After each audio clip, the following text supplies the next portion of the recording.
8 তারিখে আছে তো সুপ্রিম কোর্টে। ক্যাবিনেট কেন সুপার নিউমেরিক পোস্ট ক্রিয়েট করলো? ক্যাবিনেটের সেই ফাইলে কেন মমতা ব্যানার্জি সাইন করলেন? সুপার নিউমেরিক পোস্ট ক্রিয়েশনের মিটিং সেই সম্বন্ধে সমস্তটা জানি আমি, সমস্তটা জানি। 1000 যে প্যানেল এক্সপায়ারির পরে ভুয়ো রেকমেন্ডেশনে যারা যারা চাকরি করেছে যখন মামলা শুরু হয়েছিল, সেই কাগজ সাপ্লিমেন্টারি এফিডেভিট করে আমরা কোর্টকে দিয়েছিলাম। সেই কাগজ আমাদের শিক্ষা দপ্তরের লোক আর তৃণমূলের লোক আমাদের তুলে দিয়েছে। সুপার নিউমেরিক পোস্ট ক্রিয়েট করেছেন কোনো এক্সটিনজেন্সিতে নয়, সুপার নিউমেরিক পোস্ট ক্রিয়েট করেছেন ইল্লিগাল অ্যাপয়েন্টিদের অ্যাপয়েন্টমেন্ট দেওয়ার জন্য। সবাই ওনাকে সুযোগ দিয়েছে স্টে অর্ডার দিয়ে যে আসল তথ্যটা দিন, আর সেটা দেননি বলে প্রত্যেকটা কোটে কোটে কোটে কোটে উনি বিপদে পড়েছেন। আমি মনে করি ওনার ক্রিমিনাল কন্টেম্পট হওয়া উচিত এবং ওনার সিবিআই আরো বেশি করে তদন্ত করা উচিত। তিনি বিচার ব্যবস্থাকে অপমান করছেন। গোটা তৃণমূল কংগ্রেসের যত মন্ত্রী সমেত উনি ওনার পরিবার সমেত আর বাইরে থাকতে পারবেন, শেষ জীবনটা ওনাকে ভেতরেই কাটাতে হবে। দেখুন, উনি যে কথাটা বললেন যে আগের প্রধান বিচারপতি জাস্টিস ডিওয়াই চন্দ্রচূড় স্থগিতাদেশ দিয়েছিলেন এবং পরের বিচারপতি তিনি এসে ওটাকে ক্যান্সেলেশন করে দিয়েছেন পুরো প্যানেলটা। এটা তিনি যেভাবে যে ভাষায় যে ভঙ্গিমায় বললেন, আমি মনে করি ওনার ক্রিমিনাল কন্টেম্পট হওয়া উচিত এবং ওনার সিবিআই আরো বেশি করে তদন্ত করা উচিত। মমতা বন্দ্যোপাধ্যায়ের ক্রিমিনাল কন্টেম্পট হওয়া উচিত। আমি মনে করি উনি বিচার ব্যবস্থাকে অপমান করছেন এবং ইচ্ছাকৃতভাবে করছেন। দেখুন, জাস্টিস ডিওয়াই চন্দ্রচূড় যখন তিনি প্রধান বিচারপতি ছিলেন, কলকাতা হাইকোর্ট যে অবজারভেশনগুলো দিয়েছিল সেগুলো কিন্তু তিনি পুরোটাই অর্ডারের মধ্যে কোট করেছিলেন এবং তিনি স্থগিতাদেশ দিয়েছিলেন এই কারণে। তার কারণটা হলো যেহেতু 25,753 লোকের চাকরি যাচ্ছে, তাই সুপ্রিম কোর্ট মামলাটা শুনানি করবে। এই কারণে সুপ্রিম কোর্ট মামলাটা শুনানি, কিন্তু যে হাইকোর্ট অবজারভেশনগুলো দিয়েছিলেন সেগুলো পুরোটাই ওনার কিন্তু অর্ডারের মধ্যে পুরোটাতেই রিফ্লেকশন আছে যে কি ধরনের দুর্নীতি হয়েছে। একমাত্র কারণে তিনি স্থগিতাদেশ দিয়েছিলেন, তার কারণটা উনি তার অর্ডারের মধ্যে খুব সুন্দর করে ব্যাখ্যা করেছিলেন যে যদি স্যাগ্রিগেশন পসিবল হয়। একটাই প্রশ্ন কিন্তু জাস্টিস চন্দ্রচূড় করে গিয়েছিলেন যখন তিনি ছিলেন, মানে কোয়েশ্চেন লতে তো আমরা পয়েন্ট অফ ল বলি বা কোয়েশ্চেন, এই একটা ম্যাটারে সেটা কি সেটা উনি করে গেছেন। স্যাগ্রিগেশন পসিবল হয় তাহলে স্যাগ্রিগেশন হবে, যদি স্যাগ্রিগেশন পসিবল না হয় তাহলে পুরোটা যাবে। এটা তখনও ছিল। জাস্টিস ডিওয়াই চন্দ্রচূড়ের অর্ডারের মধ্যে এটাও ছিল যে যারা যারা চাকরি করছে, আমি অর্ডার কোট করে দেখিয়ে দিতে পারি, যে তাদের কিন্তু মাইনে ফেরত দিতে হতে পারে। সেটাও জাস্টিস ডিওয়াই চন্দ্রচূড়ের অর্ডারে ছিল। শুধু হাইকোর্টের অর্ডারটাকে স্থগিতাদেশ এই জন্য তিনি করেছিলেন, এটা আরেকবার সুপ্রিম কোর্ট খতিয়ে দেখবে। যখন সুপ্রিম কোর্টে কোনো এসএলপি ফাইল হয়, ফাইল হওয়ার পরে যদি সুপ্রিম কোর্ট মামলাটা শোনে তাহলে সেখানে লিভ গ্রান্ট করা হয়। এখানে আপনারা দেখবেন অর্ডারের মধ্যে লেখা আছে, ফাইনাল অর্ডারের মধ্যে লিভ গ্রান্টেড, মানে সুপ্রিম কোর্ট গ্রান্ট করেছে লিভ শোনার জন্য। ফাইনালি এসে হাইকোর্টের জাজমেন্টটাকে সুপ্রিম কোর্ট আপহোল্ড করেছে। তাই উনি যে ধরনের কথা বলছেন তাতে করে আমি মনে করি ওনার বিরুদ্ধে কন্টেম্পট হওয়া উচিত, ওনার বিরুদ্ধে ক্রিমিনাল প্রসিডিং হওয়া উচিত। উনি বিচার ব্যবস্থাকে অপমান করছেন। যে কোনো ধরুন আজকে ত্রিপুরার যে 11,000 ক্যান্সেলেশন হয়েছিল, সেখানেও যখন ওটা সুপ্রিম কোর্টে গিয়েছিল প্রথম দিকে স্থগিতাদেশ হয়েছে। একটা মাস স্কেল লার্জ স্কেল যখন করাপশন উঠে আসে এবং যেখানে লার্জ স্কেল মানুষের ক্ষতি হচ্ছে দেখা যায়, প্রাইমা ফেসি আপাতত যে কোনো কোর্ট সেটাকে আগে বিচার করে দেখেন। এই যে ধরুন এই যে স্থগিতাদেশের কথাটা, আইনের পরিভাষায় আমি বলছি যে যখন সুপ্রিম কোর্ট থেকে জাস্টিস দেবাংশু বসাক এবং জাস্টিস সাব্বার রশিদির ঘরে মামলাটা ফেরত আসে, তখনও কিন্তু সুপ্রিম কোর্ট স্থগিতাদেশ করেই ফেরত পাঠিয়েছিলেন কলকাতা হাইকোর্টে যে মামলা এখন চলছে, এখন চাকরিটা না যাওয়া উচিত, মামলা শুনানির শেষে যেটা হবে একবারে হবে। ফাইনালি এসে জাস্টিস দেবাংশু বসাক এবং জাস্টিস সাব্বার রশিদির বেঞ্চে পুরো প্যানেল বাতিল হয়। আবার যখন সুপ্রিম কোর্টে যায় তখন সুপ্রিম কোর্টের যে পুরনো স্থগিতাদেশটাকে সেইটাকেই আবার রিভাইভ করা হয়। কোনো জায়গাতে কিন্তু জাস্টিস ডিওয়াই চন্দ্রচূড় এই যে অর্ডারটার ব্যাপারে সেটা কিন্তু তিনি সেটাসাইড করেন। এই যে কথাগুলো তিনি রটাচ্ছেন, এগুলো ইচ্ছাকৃতভাবে লটাচ্ছেন বাজারে ভ্রান্ত ধারণা ছড়ানোর জন্য। দেখলাম না মুখ্যমন্ত্রী একদম খোলাখুলি ঘোষণা করেছেন যে তিনি চাকরিহারা যে সমস্ত শিক্ষক রয়েছেন তাদের পাশে থাকবেন। মুখ্যমন্ত্রীর কথায়, আমি কোটানকোট বলছি, মুখ্যমন্ত্রীর কথায় যারা বঞ্চিত আমি তাদের পাশে ছিলাম, আছি, থাকবো। আর যদি বিজেপি ভাবে আমায় এজন্য এই কারণে জেলে ভরবে, জেলে পুরবে, তাহলে ওয়েলকাম। যদি আমায় ধরতে পারো তাহলে ধরে দেখাও। হঠাৎ জেলের কথা মনে পড়লো কেন মুখ্যমন্ত্রী? কিসের ভয়? কি দেখলেন হঠাৎ এই কথা বলছেন? দেখুন, যদি ওনার সদিচ্ছা থাকতো এই গরিব মানুষগুলোকে বাঁচানোর, অসহায় মানুষগুলোকে বাঁচানোর, তাহলে তিনি একটা প্যানেল প্রকাশ করে দিতেন। Panel of tainted candidate, panel of non tainted candidate, এই দুটো তিনি প্রকাশ করে দিতেন। তিনি এফিডেভিট, তার স্কুল সার্ভিস কমিশন 5 জায়গায় 5 রকম এফিডেভিট দিচ্ছে। আজকে সুপ্রিম কোর্টের 42 নম্বর প্যারাগ্রাফে, অর্ডারিং পোর্শনের 42 নম্বর প্যারাগ্রাফে সুপ্রিম কোর্ট যেটা অবজার্ভ করেছে যে পুরো প্যানেল কেন বাতিল হওয়া উচিত, তার কারণ রাজ্য সরকার টেন্টেড এবং আনটেন্টেড এর লিস্ট নিয়ে ধামাচাপা দিয়েছে, তথ্য গোপন করেছে। এই গোপন করা, ধামাচাপা করতে গিয়ে জিনিসটা এমন জায়গায় পৌঁছে গেছে যেটাকে আর সেগ্রিগেট করা সম্ভব হচ্ছে না, তাই পুরো প্যানেল। আপনারা বারংবার, আমি এক্ষেত্রে একটা ছোট্ট কথা বলবো বিক্রম দা, আপনারা বারংবার বলেছেন এই সেগ্রেগেশনের কথা, বারংবার উঠে এসেছে। কেন এতদিন পরেও কেন কমিশন একটা সেগ্রেগেট করা লিস্ট কেন প্রেজেন্ট করতে পারলো না? কি কোথায়? উপরতলা নির্দেশ দিয়েছে চোরগুলোকে বাঁচানোর জন্য।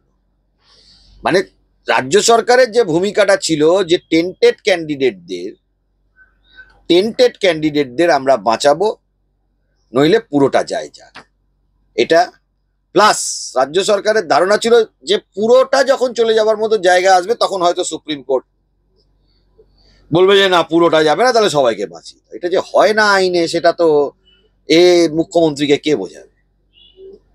তার দলের লোকেরা টাকা নিয়ে চাকরি দিয়েছে, এটা অ্যাডমিটেড ফ্যাক্ট।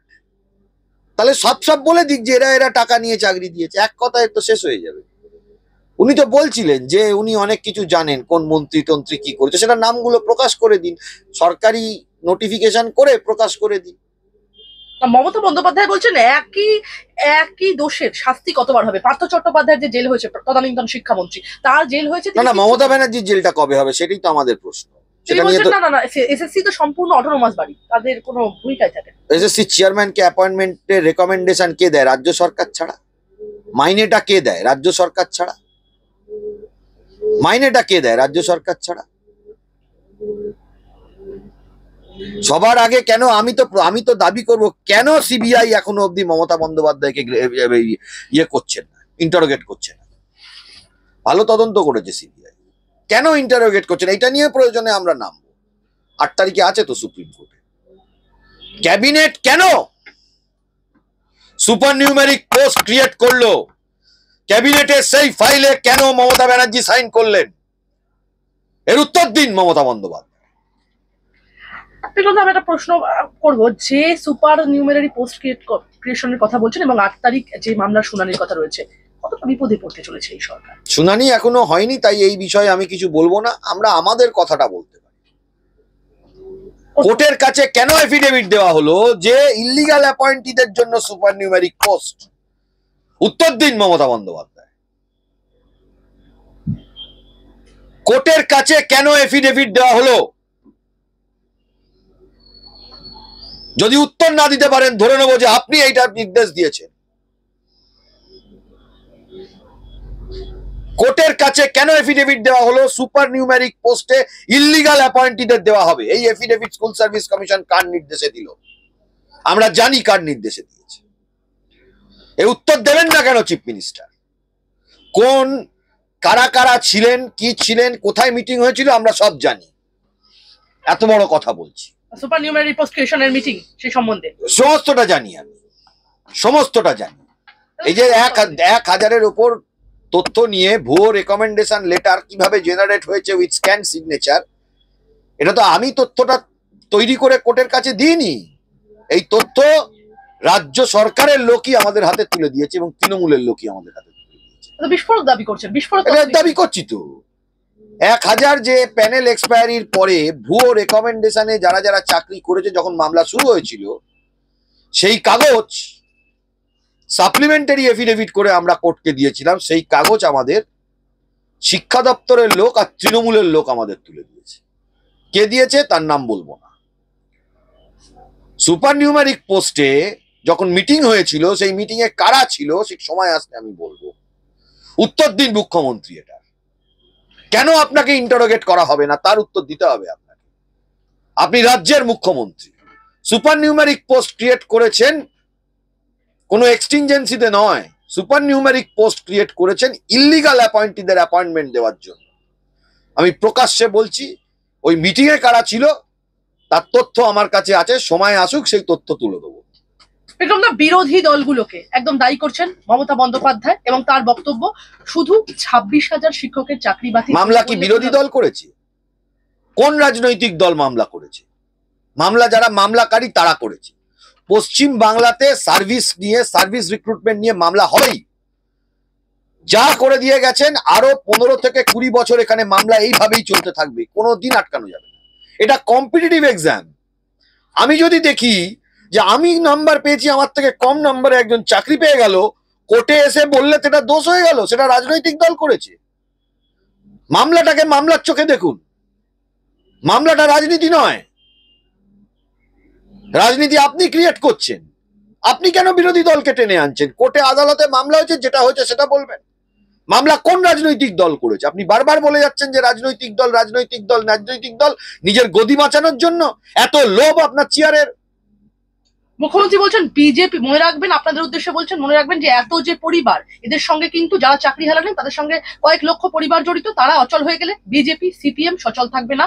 কোনো ঘটনা ঘটলে দায়িত্ব আপনাদের হবে, আর এসবের জবাব। কোন মামলাটা কোন রাজনৈতিক দল করেছে আমাকে তথ্য প্রমাণ দিয়ে মুখ্যমন্ত্রী দেখানো উচিত। আপনারা প্রশ্ন করবেন মুখ্যমন্ত্রী। রাজনৈতিক চক্রান্ত বলছেন, কোন রাজনৈতিক দল মামলা করেছে? যারা ক্যান্ডিডেট, যারা সিলেকশন প্রসেসে বসেছে, যাদের অ্যাডমিট কার্ড আছে, তারাই মামলা করেছে। তার বাইরে তো কোনো লোক মামলা করেনি। বিক্রম, মুখ্যমন্ত্রী বলছেন, একদম সুপ্রিম রায় ঘোষণার পরে মুখ্যমন্ত্রী বলছেন যে যাদের চাকরি বাতিল হয়েছে তাদের মধ্যে 11,610 জন 610 জন শিক্ষক নবম দশম শ্রেণীতে পড়াতেন, 5,596 জন একাদশ দ্বাদশ শ্রেণীতে পড়াতেন। এগুলি খুবই গুরুত্বপূর্ণ ক্লাস, অনেক পঠন পাঠন থাকে, অনেক খাতাও দেখা রয়েছে। মমতা বন্দ্যোপাধ্যায়ের প্রশ্ন, এবার ওই ক্লাসগুলিতে কে পড়াবে, কি করে সেই পরীক্ষা নেওয়া হবে? ভুয়ো ডাক্তারকে দিয়ে উনি ওনার ফ্যামিলির লোকের ট্রিটমেন্ট করান। নিজের ফ্যামিলির লোক তো ট্রিটমেন্ট করাতে বিদেশে যায়। নিজের মুখ্যমন্ত্রী হয়ে নিজের ফ্যামিলির লোক তো নিজের সরকারি হসপিটালগুলোতেও ট্রিটমেন্ট করাতে যায় না। শুধু ভোটের আগে পা ভেঙে গেলে আপনি এসএসকেএম এ যান, আর যে সিবিআই তুলে নিয়ে গেলে যারা নেতা তারা এসএসকেএম এ গিয়ে থাকে। বড় বড় কথা।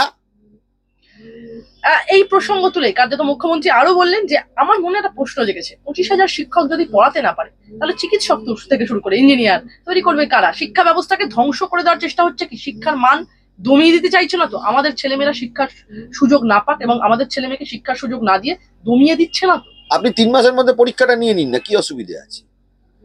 আপনি সেগ্রিগেটেড লিস্টটা পাবলিশ করে দিন না, কি অসুবিধে আছে? সেগ্রিগেটে 3 মাস টাইম লাগবে আপনার নতুন পরীক্ষা নিতে। সেগ্রিগেটেড লিস্ট পাবলিশ করতে আপনার একদিন সময় লাগবে। টেন্টেড ক্যান্ডিডেট আছে, তাদের নাম, বাবার নাম, অ্যাড্রেসটা দিতে এত ভয় পাচ্ছেন কেন? টেন্টেড ক্যান্ডিডেট আর নন টেন্টেড ক্যান্ডিডেট এরা জালি করে পেয়েছে। এর বাবা তৃণমূল করে, এর মা তৃণমূল, আপনার ভাইপোকে ইয়ে করে দিয়েছে। লিস্টটা তৈরি করে আপনি পাবলিশ করে দিন না ওয়েবসাইটে। ওয়েবসাইটে আজকে পাবলিশ করে দিন, আজকে, এখন আমি বলছি আপনাকে। আপনার কাছে তো সব তথ্য আছে। সিবিআই এর এই তথ্য, প্যানেল এক্সপায়ারির পরে এই তথ্য, র্যাঙ্ক জাম্পিং এর এই তথ্য, এই ক্যান্ডিডেট, এই রোল নাম্বার, এই তার মার্কশিট, এই তার র্যাঙ্ক জাম্প, সমস্ত করে লিস্ট করে আজকে বিকেলের মধ্যে পাবলিশ করে দিন না, কালকেই সব সমস্যার সমাধান হয়ে যাবে। কিন্তু তিনি করবেন না। হাইকোর্টেও করেননি, সুপ্রিম কোর্টেও করেননি, আর আমি আপনাকে বলে দিই ভবিষ্যতেও তিনি করবেন না। কারণ করতে গেলেই, কেঁচো খুঁড়তে গেলে সাপ বেরিয়ে যাবে। এটা আমার শেষ কয়েকটা প্রশ্ন। একদম মমতা বন্দ্যোপাধ্যায় বলছেন ইতিমধ্যে যে এই দিন হাইকোর্টে প্রথম এই ভার্ডিক্ট দিয়েছিলেন যিনি, অর্থাৎ জাস্টিস গাঙ্গুলির কথা তিনি বলছেন, এবং তিনি বলছেন তিনি এখন বিজেপির এমপি হয়েছেন। ডাঙ্গুলি না গাঙ্গুলি, আমি নামটা ঠিক জানি না, পরে জেনে নেবো। আমি কাউকে অ্যাটাক করার জন্য জানি না, বলছি না। আমি সত্যি নাম জানি না, আমি বিশ্বাস করি এটা বিজেপি করিয়েছে, কি বলবেন? যখন তিনি 7,000 না 8,000 ক্যান্সেল করে দিয়েছিলেন তখন চাকরিটা দিলেন না কেন? তখন তখন তখন ওই লিস্টটাকে পাবলিশ করলেন না কেন? তখন ওই লিস্টটাকে পাবলিশ করে দিলেন না কেন? 7,000 8,000 লোককে আপনি বাদ দিয়ে দিলেন না কেন সঙ্গে সঙ্গে? আপনি তখন থেকেই তথ্যটা চেপে যাচ্ছেন। মামলাটা শুধু অভিজিৎ গঙ্গোপাধ্যায়ের ঘরে হিয়ারিং হয়নি। বাজার গরম করে কোনো লাভ নেই। যত 15 20 25 30 হাজার আর পশ্চিমবাংলার 10 কোটি জনগণ আর ভারতবর্ষের 140 কোটি জনগণ জানে, অভিজিৎ গঙ্গোপাধ্যায়ের পরে মামলাটা ডিভিশন বেঞ্চ, সেখানে হিয়ারিং হয়েছিল, তখন জাস্টিস তালুকদার ছিলেন ডিভিশন বেঞ্চের নেতৃত্বাধীন জজ, সেখানে শুনানি হয়েছে। মামলাটা সুপ্রিম কোর্টে জাস্টিস অনিরুদ্ধ বোস বেলা ত্রিবেদীর ঘরে শুনানি হয়েছে। মামলাটা ফিরে এসেছিল জাস্টিস দেবাংশু বসাক, জাস্টিস সব্বার রশিদির ঘরে শুনানি হয়েছে। মামলাটা জাস্টিস ডিওয়াই চন্দ্রচূড় এবং 3 জন বিচারপতির ঘরে শুনানি হয়েছে এবং তারা মনে করে কলকাতার হাইকোর্টের রায়টাকে সেটাসাইড করেনি, তারা শুধু অ্যাপয়েন্টমেন্ট যেটা চলে যাচ্ছে সেইটুকুর ওপরে শুধু স্থগিতাদেশ দিয়েছিল পুরোটা শুনবে বলে। Justice of India Sanjiv Khanna Sanjay কুমারের ঘরে হিয়ারিং, সবাই ওনাকে সুযোগ দিয়েছে স্টে অর্ডার দিয়ে যে আসল তথ্যটা দিন, আর সেটা দেননি বলে প্রত্যেকটা কোটে কোটে কোটে কোটে উনি বিপদে পড়েছেন। আর প্রত্যেকবারই আলটিমেটলি গিয়ে সেই পুরো প্যানেল বাতিলের দিকে গেছে, আলটিমেটলি পুরো প্যানেলই বাতিল হয়েছে। বিক্রম দা, একটা প্রশ্ন করবো, আমাদের দর্শকরা এই প্রশ্নটা করছে যে মুখ্যমন্ত্রী পাল্টা যে আক্রমণাত্মক মনোভাব দেখালেন, পিছনের অঙ্কটা কি? বাজার গরম করা, বাজার গরম করা, ওটা বরাবরই উনি সব জানেন। ওটা বাজার গরম করার জন্য উনি বলছেন। উনি জানেন এই কেসে যদি তদন্ত সঠিক হয়, গোটা তৃণমূল কংগ্রেসের যত মন্ত্রী সমেত উনি ওনার পরিবার সমেত আর বাইরে থাকতে পারবেন, শেষ জীবনটা ওনাকে ভেতরেই কাটাতে হবে এবং মুখ্যমন্ত্রিত্বটাও চলে যাবে, সেই জন্য বাজার গরম করছে। আর শেষ চারটি প্রশ্ন আপনার কাছে। বৃহস্পতিবার একদম সাংবাদিক বৈঠক করে মুখ্যমন্ত্রী বললেন, আমি কোট আনকোট বলছি, বিকাশ বাবু কেস করেছিলেন, তার জন্যই আজ এতগুলো চাকরি গেল। উনি তো বিশ্বের বৃহত্তম আইনজীবী, কেন যে নোবেল প্রাইজ পাচ্ছেন না এখন আমি ভাবছি একটা রেকমেন্ড করবো, কি বলবেন? বিকাশ বাবু মামলা করে যদি এতগুলো লোকের চাকরি খেয়ে দিতে পারে আর আপনি সরকারের প্রধান হয়ে সেই চাকরি যদি বাঁচাতে না পারেন, আমার মনে হয় আপনার পদত্যাগ করা উচিত। আমার মনে হয় আপনার পদত্যাগ করা উচিত। আপনি পদত্যাগ করে দিন, দেখবেন পশ্চিমবাংলা শান্ত হয়ে গেছে। বিক্রম দা, মুখ্যমন্ত্রী বলছেন আমরাও রেকর্ড খুঁজে বের করব, একটা জেলায় কিসের বিনিময়ে চাকরি হয়েছে আমি জানি। ফের বাম আমলে চিরকুটে চাকরির অভিযোগ তুললেন মুখ্যমন্ত্রী মমতা। কে বারণ করেছে? করুন না, মারবো মারবো করে যাচ্ছেন, আরে করুন, তদন্ত করব করুন, কে বারণ করেছে আপনাকে? বিক্রম দা, একদম বৃহস্পতিবার মুখ্যমন্ত্রী মমতা বন্দ্যোপাধ্যায়ের ডাকা যে বৈঠক নবান্নে, দুপুর 3টের সময় হাজির হয়েছিলেন খোদ শিক্ষামন্ত্রী ব্রাত্য বসু এবং সাংবাদিকদের মুখোমুখি হয়ে শিক্ষামন্ত্রী বললেন যে মুখ্যমন্ত্রী যা বলেছেন, আমরা যোগ্য বঞ্চিত যারা চাকরিহারা তাদের পাশে আছি, তাদের পাশে আমরা থাকবো, মানসিকভাবে মানবিকভাবে থাকবো, রাজনৈতিকভাবেও থাকবো। যেটা বলা হচ্ছে টেইন্টেড এবং আনটেইন্টেড, বা একজনের বেতন ফেরত দেওয়া হবে আর একজনের বেতন ফেরত দেওয়া হবে না, এই কথাগুলো তো আমার কথা না, এগুলো মহামান্য বিচারপতির রায়ের প্রতিটি পাতায় রয়েছে। 28 নম্বর অনুচ্ছেদে স্পষ্ট করে রয়েছে, অর্থাৎ বলা হচ্ছে, তা তো এসএসসির দেওয়া তথ্য থেকেই বলা হচ্ছে, অর্থাৎ যোগ্য অযোগ্যের তালিকা যে এসএসসি ভাগ করতে পারেনি সেই কথাটা ঠিক নয়। এটা ঠিক, সেই তথ্যে আদালত সন্তুষ্ট হতে পারেননি, কিন্তু নিশ্চিতভাবে প্রধান বিচারপতি রায়ের পর আমরা বুঝতে পারছি এবং যারা যোগ্য বঞ্চিত তাদের প্রতি একটা মানবিক দৃষ্টিভঙ্গি যাতে সব তরফ থেকে বেরোয়, আমি সেই আবেদনও করব। আমি শুধু একটাই কথা বলবো, মাননীয় মুখ্যমন্ত্রীর উপর ভরসা রাখুন। কি বলবেন? আপনারা বলছেন কমিশন টেন্টেড নন আনটেন্টেড ক্যান্ডিডেটদের পৃথকীকরণ করতে পারেনি, শিক্ষামন্ত্রী বলছেন করতে পেরেছে, শুধু সন্তুষ্ট করতে পারেন। পাবলিশ করেননি কেন লিস্টটা পাবলিশ করে দিন, কারা কারা টেন্টেড, কাদের ছেলে মেয়েরা টেন্টেড, এই পরেশ অধিকারীর মেয়ের মতন নামগুলো প্রকাশ করে দিন না, এত বড় বড় ডায়লগ না মেরে। রাজনৈতিক ভাবে পাশে থাকবেন বলছেন, না, আপনি আগে লিস্টটা প্রকাশ করুন। আমি তো বলছি আপনি আগে টেন্টেড আনটেন্টেড এর লিস্টটা প্রকাশ করুন আগে, এটা দায়িত্ব নিন। এটা করতে তো আইনগত কোনো বাধা নেই, এটা দায়িত্ব নিন, প্রকাশ করুন, ছবি দিয়ে প্রকাশ করুন, এ টেন্টেড এ নন টেন্টেড, ছবি দিয়ে প্রকাশ করুন। দেখি আপনার কত বড় ক্ষমতা, কত বড় হিম্মত। আপনারা তো 5,000 বলেছেন, আমি 10,000 বলেছি।